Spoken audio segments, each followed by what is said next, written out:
দামি নারী, আপনারা তো সাহাবায়ে কেরামদের মায়ের মতো দামি নারী, আপনারা কত দামি, আপনারা আম্মা জান আয়েশা রাদিয়াল্লাহু আনহার মতো দামি, ফাতেমা রাদিয়াল্লাহু আনহার মতো দামি, খাদিজা রাদিয়াল্লাহু আনহার মতো দামি। এরে আম্মা জান, এতক্ষণ আপনার সন্তানকে যত কথাই বুঝাইলাম, আপনি যদি একটু চেষ্টা না করেন সন্তান ভালো লাইনে আসবে না। গাছ ভালো হলেই তো ফল ভালো হবে। আম্মা জানের চেষ্টা মেহনত আর আদর্শ ভালো হলে সন্তান ভালো হবে। এরে আম্মা জান, আপনারা তো ইসমাইল নবীর মা হাজেরা আলাইহাস সালামের মতো দামি নারী, ঈসা নবীর মা মারিয়াম আলাইহাস সালামের মতো দামি নারী। দুনিয়াতে আল্লাহর বড় দুশমন ফেরাউন, ওই ফেরাউনের ঘরে তার স্ত্রীর নাম কি? আসিয়া। এত বড় বেঈমানের ঘরে আসিয়া থাইকা আল্লাহর বান্দি হয়ে গেল। নবীজি বলেন কিয়ামতের দিন জান্নাতে আসিয়ার সাথে আমি মুহাম্মদের বিবাহ হবে। যেই ফেরাউন এত বড় বেঈমান, আমার আল্লাহর বিরুদ্ধে গিয়া নিজেরে খোদা দাবি করেছে, আর তার ঘরের স্ত্রী আমার আল্লাহর এমন আশিকা হয়ে গেল। কিসের অভাব? টাকার অভাব নাই, ক্ষমতার অভাব নাই, ফেরাউনের স্ত্রীর অভাব কি?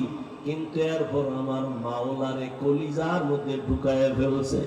একদিন ফেরাউন ঘরের এক কোনায় দাঁড়ানো, আসিয়ার হাত থেকে যেন কি পড়ে গেল। আল্লাহ একটা আওয়াজ দিছে, ফেরাউন শুনে ফেলছে, এই আসিয়া, কার নাম নিছো? এইবার আসিয়া তো কয়, যেহেতু প্রকাশ হয়েই গেছে আর গোপন রাইখা, আসিয়া কয় আমার রবের নাম। ফেরাউন বলে, মিশরের খোদা তো আমি, তুমি আবার কোন খোদার নাম নিলা?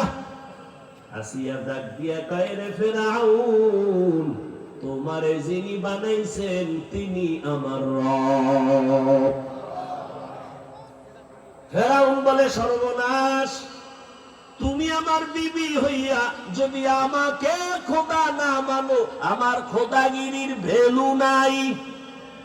আসিয়া খবরদার, আর একবারও আল্লাহর কথা বলবা না, আমারে খোদা বলো।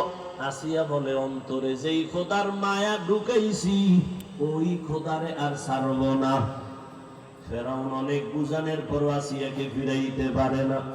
এক পর্যায়ে বলে, আসিয়া, কানে মুখে আমাকে আস্তে কইরা খোদা বলো।